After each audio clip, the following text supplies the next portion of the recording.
Harry Potter and the Chamber of Secrets, Chapter 6, Gilderoy Lockhart. The next day, however, Harry barely grinned once. Things started to go downhill from breakfast in the great hall. The 4 long house tables were laden with tureens of porridge, plates of kippers, mountains of toast and dishes of eggs and bacon. Beneath the enchanted ceiling, today a dull, cloudy gray, Harry and Ron sat down at the Gryffindor table next to Hermione, who had her copy of Voyages with Vampires propped open against a milk jug. There was a slight stiffness in the way she said morning, which told Harry that she was still disapproving of the way they had arrived. Neville Longbottom, on the other hand, greeted them cheerfully. Neville was a round-faced and accident-prone boy with the worst memory of anyone Harry had ever met. Post is due any minute. I think Gran's sending on a few things I forgot. Harry had only just started his porridge when, sure enough, there was a rushing sound overhead, and 100 or so owls streamed in, circling the hall, and dropping letters and packages into the chattering crowd. A big lumpy parcel bounced off Neville's head, and a second later something large and gray fell onto Hermione's jug, spraying them all with milk and feathers. "Errol!" said Ron, pulling the bedraggled owl out by the feet. Errol slumped, unconscious, onto the table, his legs in the air and a damp red envelope in his beak. "Oh, no," Ron gasped. "It's all right. He's still alive," said Hermione, prodding Errol gently with the tip of her finger. "It's not that. It's that." Ron was pointing at the red envelope. It looked quite ordinary to Harry, but Ron and Neville were both looking at it as though they expected it to explode. "What's the matter?" said Harry. She's sent me a howler," said Ron faintly. "You'd better open it, Ron," said Neville in a timid whisper. "It'll be worse if you don't. My gran sent me one once, and I ignored it, and—" He gulped. It was horrible. Harry looked from their petrified faces to the red envelope. "What's a howler?" he said. But Ron's whole attention was fixed on the letter, which had begun to smoke at the corners. "Open it," Neville urged. "It'll be all over in a few minutes." Ron stretched out a shaking hand, eased the envelope from Errol's beak, and slid it open. Neville stuffed his fingers in his ears. A split second later, Harry knew why. He thought for a moment it had exploded. A roar of sound filled the huge hall, shaking dust from the ceiling. "Stealing the car!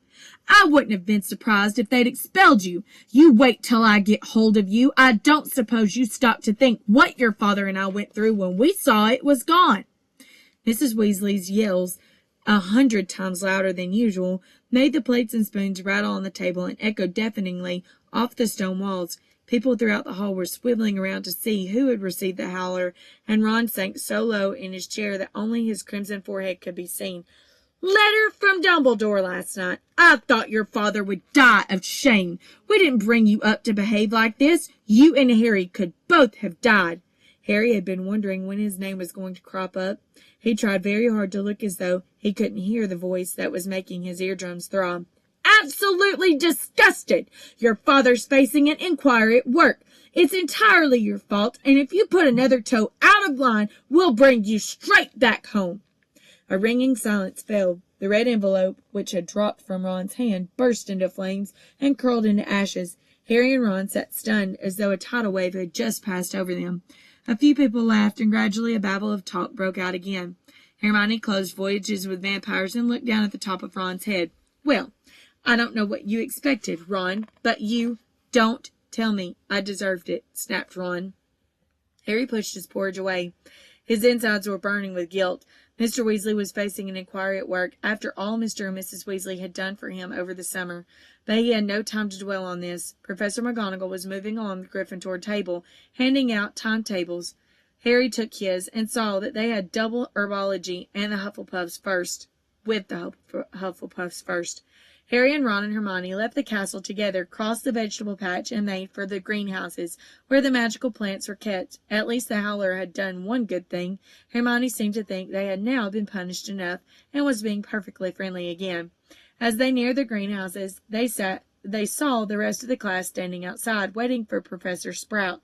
Harry, Ron, and Hermione had only just joined them when she came striding into view across the lawn, accompanied by Gilderoy Lockhart. Professor Sprout's arms were full of bandages, and and with another twinge of guilt, Harry spotted the whomping willow in a distance, several of its branches now in slings. Professor Sprout was a squat little witch who wore a patched hat over her flyaway hair. There was usually a large amount of earth on her clothes, and her fingernails would have made Aunt Petunia faint. Gilderoy Lockhart, however, was immaculate in sweeping robes of turquoise, his golden hair shining under a perfectly positioned turquoise hat with gold trim. "Oh, hello there," Lockhart called, beaming around at the assembled students. "Just been showing Professor Sprout the right way to Dr. Whomping Willow, but I don't want you running away with the idea that I'm better at herbology than she is. I just happen to have met several of these exotic plants on my travels. Greenhouse 3 today, chaps," said Professor Sprout, who was looking distinctly disgruntled, not at all her usual cheerful self. There was a murmur of interest. They had only ever worked in Greenhouse 1 before. Greenhouse 3 housed far more interesting and dangerous plants. Professor Sprout took a large key from her belt and unlocked the door. Harry caught a whiff of damp earth and fertilizer mingling with the heavy perfume of some giant umbrella-sized flowers dangling from the ceiling. He was about to follow Ron and Hermione inside when Lockhart's hand shot out. "Harry, I've been wanting a word. You don't mind if he's a couple of minutes late, do you, Professor Sprout?" Judging by Professor Sprout's scowl, she did mind, but Lockhart said, "That's the ticket," and closed the greenhouse door in her face. "Harry," said Lockhart, his large white teeth gleaming in the sunlight as he shook his head. "Harry, Harry, Harry." Completely nonplussed, Harry said nothing. "When I heard, well, of course, it was all my fault. Could have kicked myself." Harry had no idea what he was talking about. He was about to say so when Lockhart went on. "Don't know when I've been more shocked. Flying a car to Hogwarts. Well, of course, I knew at once why you'd done it. Stood out a mile. Harry, Harry, Harry. It was remarkable how he could show every one of those brilliant teeth even when he wasn't talking." "Gave you a taste for publicity, didn't I?" said Lockhart. "Gave you the bug. You got onto the front page of the paper with me, and you couldn't wait to do it again." "Oh, no, Professor. See, Harry, Harry, Harry," said Lockhart, reaching out and grasping his shoulder. "I understand. Natural to want a bit more once you've had that first taste, and I blame myself for giving you that, because it was bound to go to your head. But see here, young man, you can't start flying cars to try and get yourself noticed. Just calm down, all right? Plenty of time for all of that when you're older. Yes, yes, I know what you're thinking. It's all right for him. He's an intelligently famous wizard already, but when I was 12, I was just as much of a nobody as you are now. In fact, I'd say I was even more of a nobody. I mean, a few people have heard of you, haven't they? All that business with he who must not be named." He glanced at the lightning scar on Harry's forehead. I know, it's not quite as good as winning Witch Weekly's most charming smiling award 5 times in a row, as I have, but it's a start, Harry. It's a start." He gave Harry a hearty wink and strode off.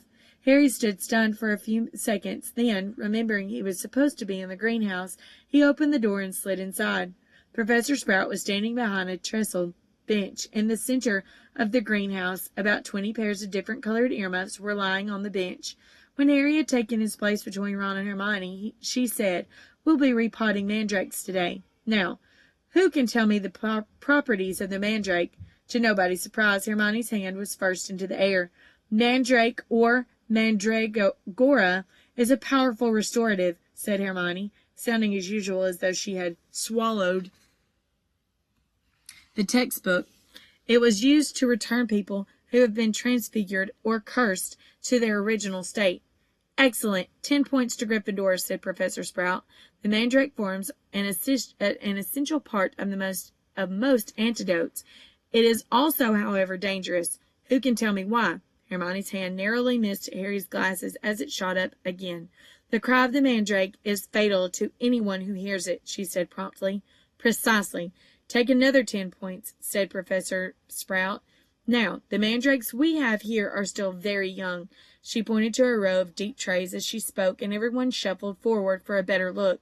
100 or so tufty little plants, purplish green in color, were growing in their rows. They looked quite unremarkable to Harry, who didn't have the slightest idea what Hermione meant by the cry of the mandrake. Everyone take a pair of earmuffs, said Professor Sprout. There was a scramble as everyone tried to seize a pair that wasn't pink and fluffy. When I tell you to put them on, make sure your ears are completely covered, said Professor Sprout. When it is safe to remove them, I will give you the thumbs up. Right? Earmuffs on. Harry snapped the earmuffs over his ears. They shut out sound completely. Professor Sprout put a pink fluffy pair over her own ears, rolled up the sleeves of her robes, grasped one of the tufty plants firmly, and pulled hard. Harry let out a gasp of surprise that no one could hear. Instead of roots, a small, muddy, and extremely ugly baby popped out of the earth. The leaves were growing right out of its head. He had pale green, mottled skin, and was clearly bawling at the top of his lungs. Professor Sprout took a large plant pot from under the table and plunged the mandrake into it, burying him in dark, damp compost until only the tufted leaves were visible. Professor Sprout dusted off her hands, gave them all the thumbs up, and removed her own earmuffs. As our mandrakes are only seedlings, their cries won't kill yet, she said calmly, as though she'd just done nothing more exciting than water a begonia. However, they will knock you out for several hours, and as I'm sure none of you want to miss your first day back, make sure your earmuffs are securely in place while you work. I will attract your attention when it is time to pack up. 4 to a tray. There is a large supply of pots here, compost in the sacks over there, and be careful of the venomous tentacula. It's teething. She gave a sharp slap to a spiky dark red plant as she spoke, making it draw in long feelers that had been inching sneakily over her shoulder. Harry, Ron, and Hermione were joined at their tray by a curly-haired Hufflepuff boy Harry knew by sight, but had never spoken to. Justin Finch Fletchley, he said brightly, shaking Harry by the hand. Know who you are, of course, and famous Harry Potter. And you're Hermione Granger, always top on everything. Hermione beamed as she had her hand shaken too. And Ron Weasley, wasn't that your flying car? Ron didn't smile. The howler was obviously still on his mind. That Lockhart's something, isn't he? Said Justin, happily, as they began filling their plant pots with dragon dung compost. Awfully brave chap. Have you read his books? I'd have died of fear if I'd been cornered in a telephone box by a werewolf. They stayed cool and zap, just fantastic. My name was down for eating, you know. I can't tell you how glad I am I came here instead. Of course, Mother was slightly disappointed, but since I made her read Lockhart's books, I think she's begun to see how useful it'll be to have a fully trained wizard in the family. After that, they didn't have much chance to talk. Their earmuffs were back on, and they needed to concentrate on the mandrakes. Professor Sprout had made it look extremely easy, but it wasn't. The mandrakes didn't like coming out of the earth, but didn't seem to want to go back into it either. They squirmed, kicked, flailed their sharp little fists, and gnashed their teeth. Harry spent 10 whole minutes trying to squash a particularly fat one into a pot. By the end of the class, Harry, like everyone else, was sweaty, aching, and covered in earth. They traipsed back to the castle for a quick wash, and then the Gryffindors hurried off to Transfiguration. Professor McGonagall's classes were always hard work, but today was especially difficult. Everything Harry had learned last year seemed to have leaked out of his head during the summer. He was supposed to be turning a beetle into a button, but all he managed to do was give his beetle a lot of exercise as it scuttled over the desktop, avoiding his wand. Ron was having far worse problems. He had patched up his wand with some borrowed spello tape, but it seemed to be damaged beyond repair. It kept crackling and sparkling at odd moments, and every time Ron tried to transfigure his beetle, it engulfed him in thick gray smoke which smelled of rotten eggs. Unable to see what he was doing, Ron accidentally squashed his beetle with his elbow and had to ask for a new one. Professor McGonagall wasn't pleased. Harry was relieved to hear the lunch bell. His brain felt like a wrung sponge. Everyone filed out of the classroom except him and Ron, who was whacking his wand furiously on the desk. Stupid, useless thing!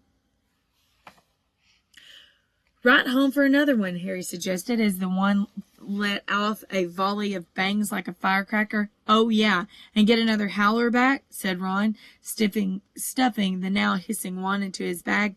It's your own fault your wand got snapped. They went down to lunch, where Ron's mood was not improved by Hermione showing them the handful of perfect coat buttons she had produced in Transfiguration. What have we got this afternoon? Said Harry, hastily changing the subject. Defense against the dark arts, said Hermione at once. Why? Demanded Ron, seizing his timetable.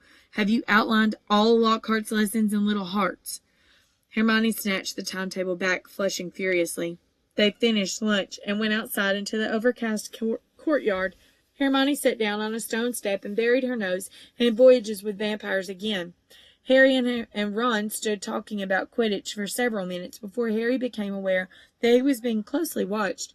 Looking up, he saw the very small, mousy-haired boy he'd been seen trying on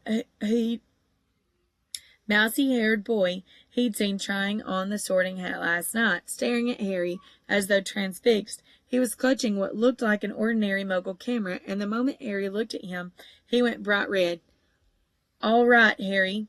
I'm Colin Creevey, he said, breathlessly, taking a tentative step forward. I'm in Gryffindor, too. Do you think, would it be all right if... Can I have a picture? He said, raising the camera hopefully. A picture? Harry repeated blankly. So I can prove I've met you, said Colin Creevey, eagerly, edging further forwards. I know all about you. Everyone's told me about how you survived when you know who tried to kill you, and how he disappeared and everything, and how you've still got a lightning scar on your forehead. His eyes raked Harry's hairline. And a boy in my dormitory said if I develop the film in the right position, or the right potion, the pictures will move. Colin drew a great shuddering breath of excitement and said, It's brilliant here, isn't it?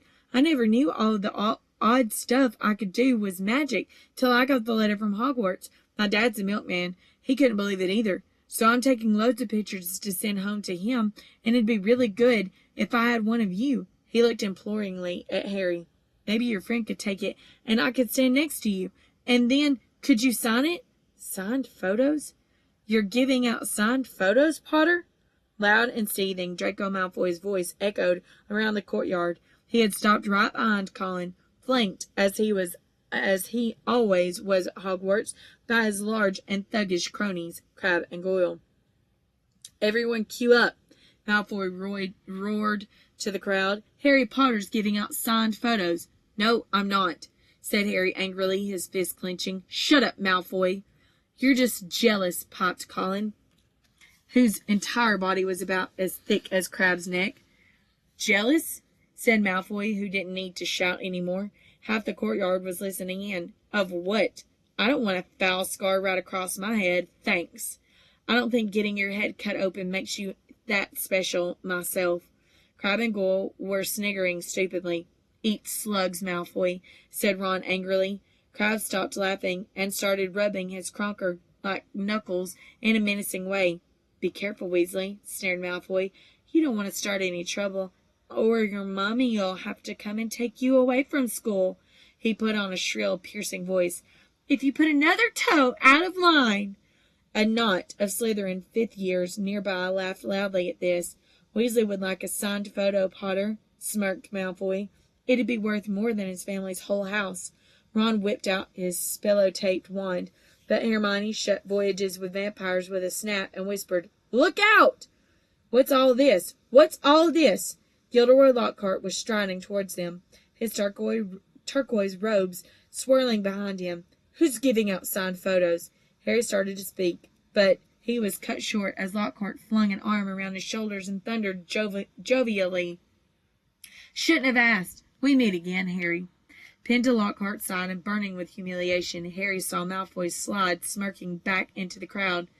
Come on, then, McCreevy, said Lockhart, beaming at Colin. A double portrait can't say fairer than that, and we'll both sign it for you.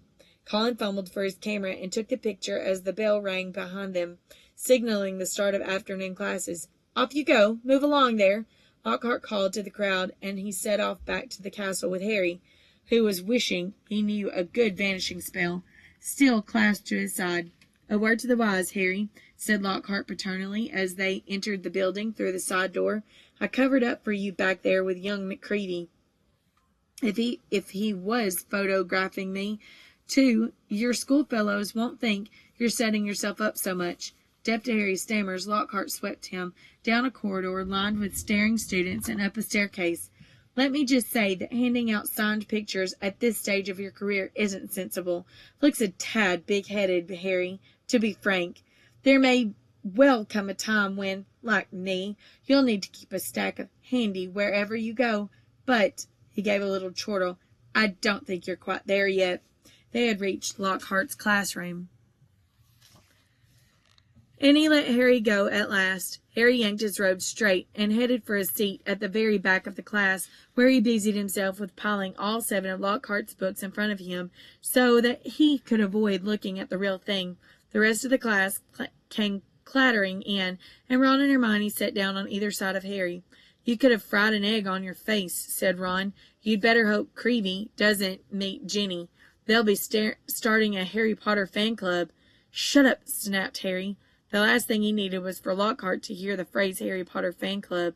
When the whole class was seated, Lockhart cleared his throat loudly and silence fell. He reached forward, picked up Neville Longbottom's copy of Travels with Trolls, held it up to show his own winking portrait on the front. "Me," he said, pointing at it and winking as well. "Gilderoy Lockhart. Order of Merlin, 3rd class, honorary member of Dark Forest Defense League, and 5 times winner of Witch Weekly's Most Charming Smile Award. But I don't talk about that.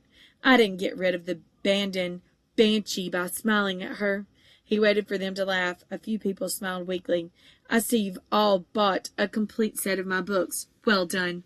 I thought we'd start today with a little quiz. Nothing to worry about, just to check how well you've read them, how much you've taken in." When he had handed out the test papers, he returned to the front of the class and said, "You have 30 minutes. Start now." Harry looked down at his paper and read, "What is Gilderoy Lockhart's favorite color? What is Gilderoy Lockhart's secret ambition? What, in your opinion, is Gilderoy Lockhart's greatest achievement to date?" On and on it went, over 3 sides of paper, right down to, "When is Gilderoy Lockhart's birthday, and what would his ideal gift be?"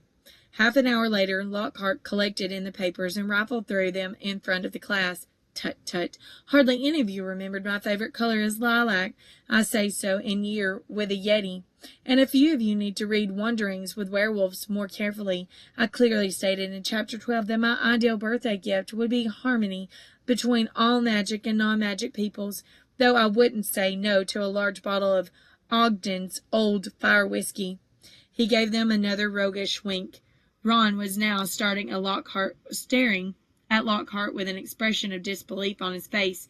Seamus Finnegan and Dean Thomas, who were sitting in front, were shaking with silent laughter. Hermione, on the other hand, was listening to Lockhart with rapt attention, and gave a start when he mentioned her name. "But Miss Hermione Granger knew my secret ambition is to rid the world of evil and market my own range of hair care potions. Good girl. In fact," he flipped her paper over, "full marks. Where is Miss Hermione Granger?" Hermione raised a trembling hand. "Excellent," beamed Lockhart. "Quite excellent. Take 10 points for Gryffindor. And so, to business." He bent down behind his desk and lifted a large covered cage onto it.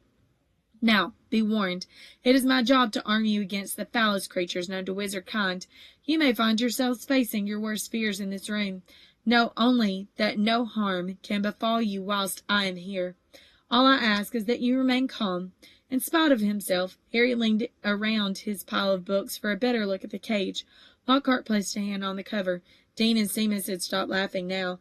Neville was cowering in his front row seat. "I must ask you not to scream," said Lockhart in a low voice. "It might provoke them." As the whole class held its breath, Lockhart whipped off the cover. "Yes," he said dramatically, "fleshly caught Cornish pixies." Seamus Finnegan couldn't control himself. He let out a snort of laughter, which even Lockhart couldn't mistake for a scream of terror. "Yes?" He smiled at Seamus. "Well, they're not very dangerous, are they?" Seamus choked. "Don't be so sure," said Lockhart, wagging a finger annoyingly at Seamus. "Devilish tricky little blighters they can be." The pixies were electric blue and about 8 inches high, with pointed faces and voices so shrill it was like listening to a lot of budgies arguing. The moment the cover had been removed, they had started jabbering and rocketing around, rattling the bars and pulling bizarre faces at the people nearest them. Right then, Lockhart said loudly, "Let's see what you make of them," and he opened the cage. It was pandemonium. The pixies shot in every direction like rockets. 2 of them seized Neville by the ears and lifted him into the air. Several shot straight through the window, showering the back row with broken glass. The rest proceeded to wreck the classroom more effectively than rampaging Rhino. They grabbed ink bottles and sprayed the class with them, shredded books and papers, tore pictures from the walls, upended the waste bin, grabbed bags and books and threw them out of the smashed window. Within minutes, half the class was sheltering under desks, and Neville was swinging from the candelabra in the ceiling. "Come on now, round them up! Round them up! They're only pixies!" Lockhart shouted. He rolled up his sleeves, brandished his wand, and bellowed, "Piskipsky, Pestronomy!" It had absolutely no effect.